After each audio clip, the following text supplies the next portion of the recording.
ST નિગમના કર્મચારીઓ લડી લેવાના મૂડમાં માંગણી નહીં સ્વીકારાય ત્યાં સુધી માસ સીએલનો કાર્યક્રમ ચાલુ રહેવાની ચીમકી આપી રહ્યા છે।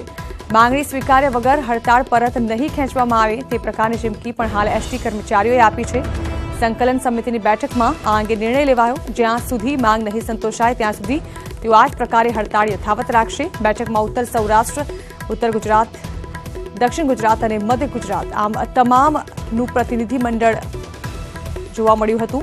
એસટી નિગમ આગામી દિવસોમાં વધુ ઉગ્ર આંદોલન કરશે તેવો પણ આ બેઠક દરમિયાન નિર્ણય લેવાયો છે। તો વિવિધ માંગને લઈને એસટી યુનિયને સરકાર સામે બાયો ચઢાવી છે। સીએમના નિવેદન બાદ એસટી યુનિયનમાં રોષ છે। યુનિયનના હોદ્દેદારોની મળેલી બેઠકમાં સરકાર જ્યાં સુધી તમામ માંગ ન સંતોષે ત્યાં સુધી હડતાળ ચાલુ રાખવાનો નિર્ણય લેવામાં આવ્યો છે। એટલું જ નહીં, એસટી યુનિયનના હોદ્દેદારોએ આ સમયે આગામી દિવસોમાં ગાંધીનગર કૂચ કરવાની ચીમકી પણ ઉચ્ચારી છે।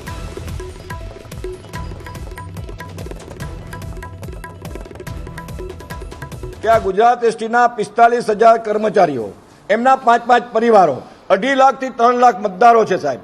आवता दिवसों में आ सीएमए आग चांपी है। आवता दिवसों में अमे दरेक विभागों में आ माटेना अर्धनग्न व्यवस्था में अमे धरना करवाना छे અને જ્યાં સુધી અમારી આ માંગણી 7મા પગાર પંચની આ સરકાર નહીં આપે, વ્યાજબી માંગણી, ન્યાયિક માંગણી, કામદારોના પ્રાણ પ્રશ્નોને એસટીને તગલગી રીતે એને તુચ્છ રીતે જોવાની જે પ્રયાસ કરે છે એસટીએ ભૂલ ભરેલી, આ સીએમની ભૂલ ભરેલી નીતિ છે। જ્યારે નાણામંત્રી પોઝિટિવ થઈને અમારી હાજરીમાં સંકલન સમિતિના અમારા એમડીસીને પૂછતા હોય કે આપણે 7મો પગાર પંચ આપીએ છીએ ત્યારે નાણાં વિભાગ તમે શું મદદ કરશો, ત્યારે એને ટેલિફોનિક ટોક અમારી હાજરીમાં થાય છે। ત્યારે સીએમ આવું કરવા માંગતા હોય ત્યારે આવતા દિવસોમાં અમારી જો આ માંગણી નહીં સ્વીકારાય તો આખા ગુજરાતના 45,000 કર્મચારીઓ આવતા દિવસોમાં ગાંધીનગરમાં કૂચ કરીને આ સરકારની ઊંઘ ઉડાડવામાં। તો રાજ્યભરમાં ચાલતી એસટી બસ કર્મચારીઓની હડતાળના પગલે ગાંધીનગર વિધાનસભા ભવનના ડેપ્યુટી સીએમ નીતિન પટેલની ચેમ્બરમાં એક બેઠક મળી, જેમાં એસટીના કર્મચારીઓ સામે સરકાર મક્કમ હોવાનું જાણવા મળ્યું છે। મળતી માહિતી અનુસાર સરકાર કર્મચારી સામે નહીં ઝૂકે અને હડતાળમાં જોડાયેલા કર્મચારીઓ સામે સરકાર પગલાં લેશે। એટલું જ નહીં, પ્રાઇવેટ વાહનોને બસ સ્ટેન્ડ બહારથી પેસેન્જર ભરી જવાની છૂટ પણ આપશે।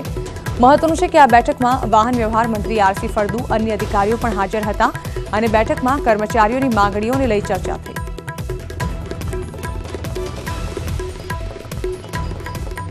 તો આવો સાંભળીએ કે મુખ્યમંત્રી વિજય રૂપાણીએ આ હડતાળ અંગે શું કહ્યું। આજે કમનસીબે એસટીના કર્મચારીઓએ પોતાની માંગણીના સંદર્ભમાં હડતાળ પાડી છે। ગુજરાતના લાખો ઉતારુઓ મુશ્કેલીઓમાં મુકાણા છે।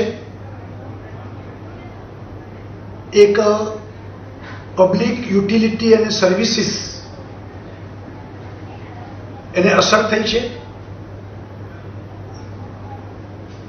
કર્મચારીઓની માંગણી, પગાર વધારા, 7મો પગાર પંચ વગેરે મારી આ બધાને વિનંતી છે। સરકારની નીતિ રહી છે કે જે નિગમ નુકસાની કરતું હોય એના પગારો માટે પણ કર્મચારીઓને તંત્ર સાથે મળીને બદલો રસ્તો કાઢવો જોઈએ।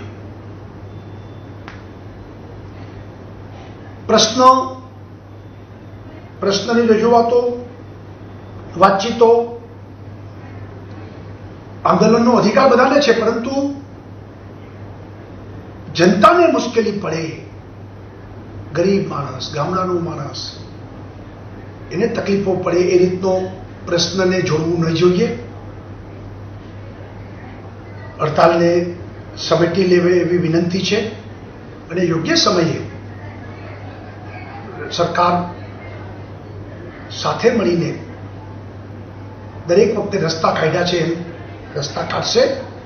એસટી કર્મચારી મિત્રોને મારી વિનંતી છે કે હડતાલ એ લોકોએ પ્રજાને મુશ્કેલી ન પડે એટલા માટે પાછી ખેંચી લે એવી વિનંતી કરું છું। તો રાજ્યની 7,000થી વધુ એસટી બસના પૈડા થંભી ગયા છે। હજારો નહીં પણ લાખો મુસાફરો હાલ હાલાકીનો સામનો કરી રહ્યા છે। એસટી વિભાગના કર્મચારીઓની હડતાળના પગલે પરિવહન સેવાને કરોડોનું નુકસાન તો પહોંચ્યું છે, પણ સાથોસાથ ખાનગી વાહનોને મનમાનીને કારણે મુસાફરો રીતસર લૂંટાઈ રહ્યા છે। એસટી વિભાગના કર્મચારીઓ વિવિધ માંગને લઈને હડતાળ પર ઉતર્યા છે, તેનો લાભ લઈને ખાનગી વાહનોએ ભાડામાં 30 થી 40% વધારો કરી દીધો છે, જેના પગલે પ્રવાસીઓને ના છૂટકે વધુ પૈસા આપીને મુસાફરી કરવી પડી રહી છે. તો આ તરફ એસટીની સેવા બંધ હોવાથી રેલવે સ્ટેશને પણ મોટી સંખ્યામાં મુસાફરો ઉમટી પડ્યા. તો રાજ્યભરના એસટી કર્મચારીઓ હડતાળ પર છે. પોતાના વિવિધ પ્રશ્નોને લઈ કર્મચારીઓમાં નારાજગી છે. ત્યારે જેતપુર ખાતે એસટી કર્મચારીઓએ લોલીપોપ વહેંચી સરકારનો વિરોધ નોંધાવ્યો. જેતપુર એસટી ડેપોના 275 કર્મચારીઓ હડતાળ પર છે, જેને પગલે જેતપુર ડેપોની 55 રૂટની એસટી બસોના પૈડા થંભી જતા મુસાફરો મુશ્કેલીમાં મુકાયા છે. તો દ્વારકામાં પણ 95 જેટલા એસટી રૂટ બંધ થતા મુસાફરોને હાલાકી પડી રહી છે. તો નવસારી બસ ડેપોની 80 બસોના પૈડા થંભી ગયા છે, જેથી એસટી બસ બંધ રહેતા ગ્રામ્ય વિસ્તારોના વિદ્યાર્થીઓ અને નોકરિયાતોની મુશ્કેલી પડી રહી છે. કચ્છમાં પણ 10 ડેપોના 1400થી વધુ એસટી કર્મચારી હડતાળ પર ઉતરી ગયા છે. સાબરકાંઠાના એસટી કર્મીઓએ તમામ બસોને બસ સ્ટેન્ડમાં ખડકી દીધી હતી અને 2900 કર્મચારીઓ પોતાની કામગીરીથી અળગા રહ્યા હતા, જેથી બસ સ્ટેશન સુમસામ જોવા મળ્યા.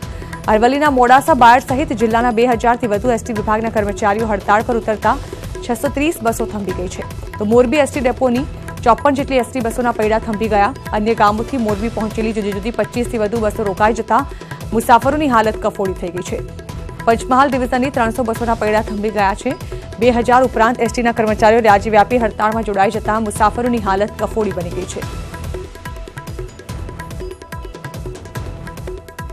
તો રાજ્યભરના એસટી કર્મચારીઓએ પોતાની પડતર માંગણીઓને લઈને આજે હડતાળનું શસ્ત્ર ઉગામ્યું છે. ત્યારે નાના શહેરોના મુસાફરો ભારે હાલાકી ભોગવી રહ્યા છે. સુરેન્દ્રનગરમાં અનેક મુસાફરો અટવાયા છે, તો ખેડા જિલ્લાના કપડવંજ એસટી ડેપોમાં પણ હજારો યાત્રિકો અને વિદ્યાર્થીઓ અટવાઈ ગયા છે. જૂનાગઢ એસટી ડેપોના 700 બસોના તમામ રૂટ બંધ થયા છે. તો નર્મદાના રાજપીપળામાં 50 જેટલી બસના કર્મચારીઓએ સૂત્રોચ્ચાર સાથે વિરોધ નોંધાવ્યો. ડાંગમાં પણ એસટી વિભાગના કર્મચારીઓ ઉતર્યા છે હડતાળ પર. તો સાપુતારા ખાતે એસટી બસોના પૈડા થંભી ગયા છે. આ તરફ છોટાઉદેપુર જિલ્લામાં પણ એસટીની હડતાળનો લાભ લઈ ખાનગી વાહન ચાલકો બેફામ ભાડા વસૂલી રહ્યા છે. તો બનાસકાંઠામાં પણ એસટી બસના કર્મચારીઓની હડતાળને પગલે પાલનપુર વિભાગને એક જ દિવસમાં 40 લાખનું નુકસાન જવાનો અંદાજ છે. તો એસટી વિભાગની હડતાળને કારણે ખાનગી વાહનોને ઘી કેળા થઈ ગયા છે. અરવલ્લીમાં ખાનગી વાહનોએ નફો રળવા માટે બમણું ભાડું લઈ મુસાફરોનો જીવ જોખમમાં નાખતા ન અચકાયા. મોડાસા મેઘરજ માલપુર રોડ પર મોતની સવારીના દ્રશ્યો સામાન્ય જોવા મળી રહ્યા છે. ખાનગી બસો, જીપો અને રિક્ષાઓમાં મુસાફરોને ઘેંટા બકરાની જેમ ભરીને ખાનગી વાહન ચાલકો લઈ જતા નજરે પડ્યા.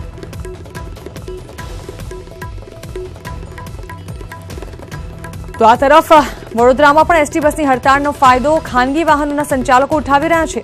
વડોદરામાં ખાનગી વાહનોએ ભાડામાં રાતોરાત વધારો ઝીંકી દીધો છે, જેના પગલે મુસાફરોમાં રોષ જોવા મળી રહ્યો છે. એસટી બસ બંધ હોવાથી ના છૂટકે મુસાફરો ખાનગી વાહનોમાં જઈ રહ્યા છે.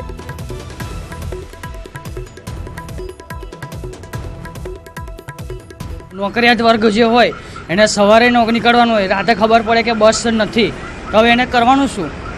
એટલે પ્રાઇવેટમાં જવું જ પડે. જોબ જવાનું એ લોકો જવાનું છે. જે વિદ્યાર્થી વર્ગ છે, વિદ્યાર્થી વર્ગને પણ પ્રોબ્લેમ થઈ રહ્યો છે. જનરલી 80 રૂપિયામાં લઈ જાય છે, પણ અત્યારે એ લોકો 120, 150 ભાવ એવા બોલે છે અહીંયા. અને વધુ મુસાફરો પણ બેસાડતા હોય. હા, વધુ મુસાફરો પણ બેસાડે છે. હમણાં ઓવર કરે છે એ લોકો. તો આ તરફ સુરત ડિવિઝનની 500 બસોના પૈડા થંભી ગયા છે, જેના પગલે રેલવે સ્ટેશને પ્રવાસીઓનો ધસારો જોવા મળી રહ્યો છે. એસટી બસની હડતાળના પગલે જે મુસાફરો એસટી બસમાં મુસાફરી કરતા તેઓ આજે ટ્રેનમાં મુસાફરી કરતા જોવા મળ્યા. વહેલી સવારથી જ સુરતના રેલવે સ્ટેશને મોટી સંખ્યામાં પ્રવાસીઓ ઉમટી પડ્યા હતા.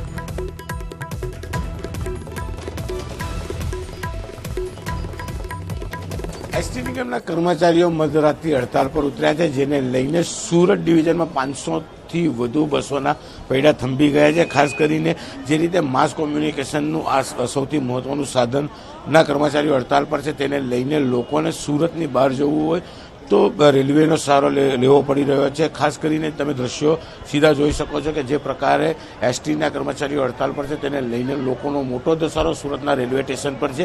કારણ કે સવારના સમયે સુરતથી અમદાવાદ અને સુરતથી મુંબઈ તરફ જતી ટ્રેનો જે રીતે આવી રહી છે, તેને લઈને લોકો રેલવે સ્ટેશન પર પહોંચ્યા છે. મોટી કતારો ટિકિટની લાઇનોમાં જોવા મળી રહી છે. જે રીતે હડતાળ છે, એક દિવસની માસ સીએલ પર આ કર્મચારીઓ ઉતર્યા છે.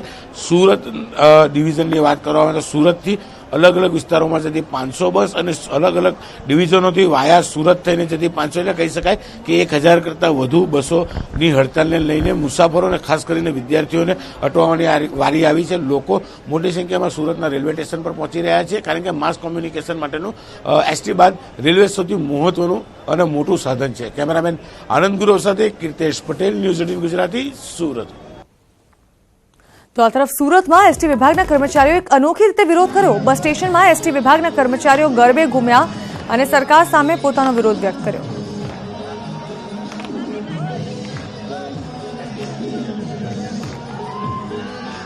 ગરબા આપણે સવારે મુખ્યમંત્રી દ્વારા જે અમને આ પકડપંચમાં આપણે ના પાડી ખોટકર નિગમને, તો રૂપાણી સાહેબને મારે પૂછવાનું છે કે કયું નિગમ ખોટ નહીં કરતું ને કઈ નિગમ નફો કરે છે, એને તમે નક્કી કરી શકો છો.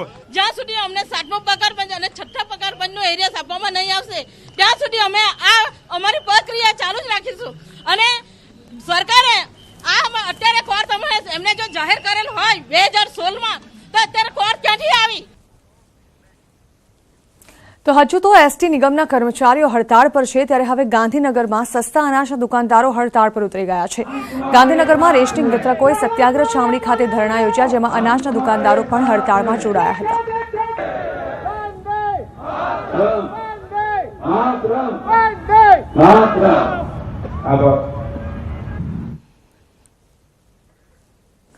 તો આ તરફ ગુજરાતમાંથી પાકિસ્તાન નિકાસ કરાતા શાકભાજી અને ફ્રૂટ્સ પર પ્રતિબંધ મૂકી દેવામાં આવ્યો છે. ગુજરાત વેજીટેબલ એક્સપોર્ટ યુનિયને આ નિર્ણય કર્યો છે.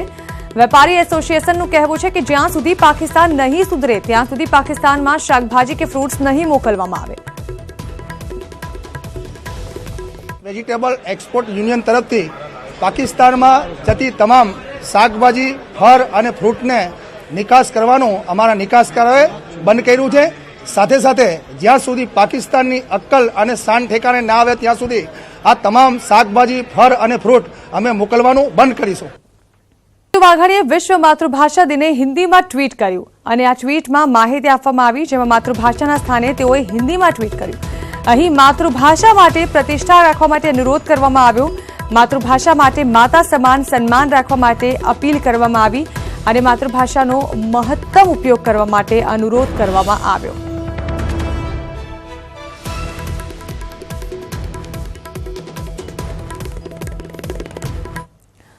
લોકસભાની ચૂંટણી નજીક છે, ત્યારે ભાજપ વિસ્તરકો દ્વારા ઘરે ઘરે પ્રચારો શરૂ કરવામાં આવ્યા છે. ગુજરાત ભાજપ અધ્યક્ષ જીતુ વાઘાણીએ જુંડાલ ગામે ઘરે ઘરે સ્ટીકર લગાવીને મિશનની શરૂઆત કરી હતી.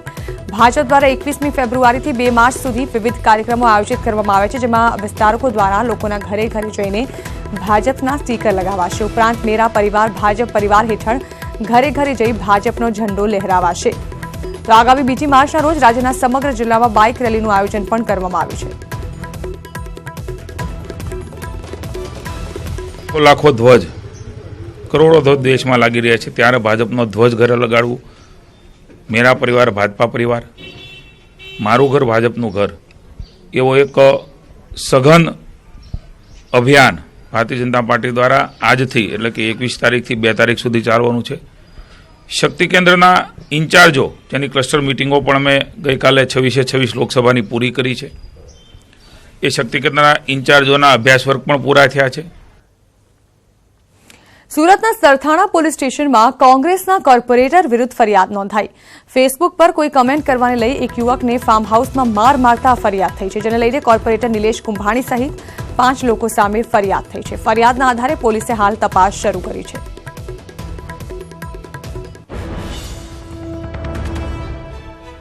જૂનાગઢના ઝલોરપા વિસ્તારમાં અસામરિક તત્વોએ આતંક મચાવ્યો, જ્યાં ફૂટવેરની દુકાનમાં ઘૂસેલા 2 શખ્સોએ છરીની અણીએ લૂંટ ચલાવી હતી. દુકાનમાં તોડફોડ કરી અને આ સમગ્ર ઘટના સીસીટીવીમાં કેદ થઈ ગઈ છે.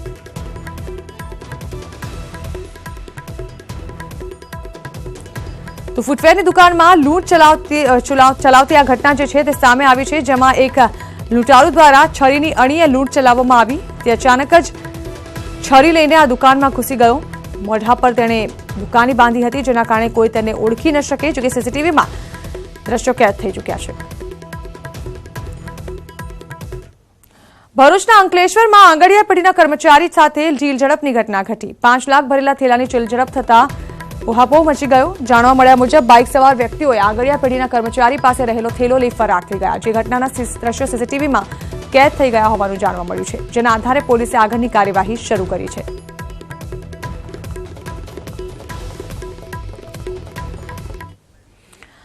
સાબરકાંઠામાં શિક્ષણ વિભાગ દ્વારા શિક્ષકોની વધઘટ માટેનો કેમ્પ યોજાયો. હિંમતનગર તાલુકાના કાંકરોલ બીઆરસી ભવનમાં યોજાયેલા કેમ્પમાં વધમાં પડેલા શિક્ષકો હાજર રહ્યા હતા.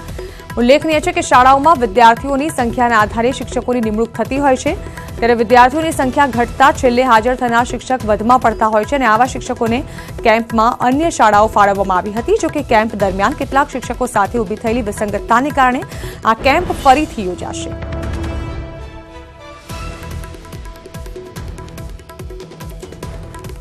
શિક્ષકોની વધઘટને લઈને આ કેમ્પ યોજાયો હતો, જેમાં શિક્ષકોને અન્ય શાળાઓ ફાળવાઈ છે.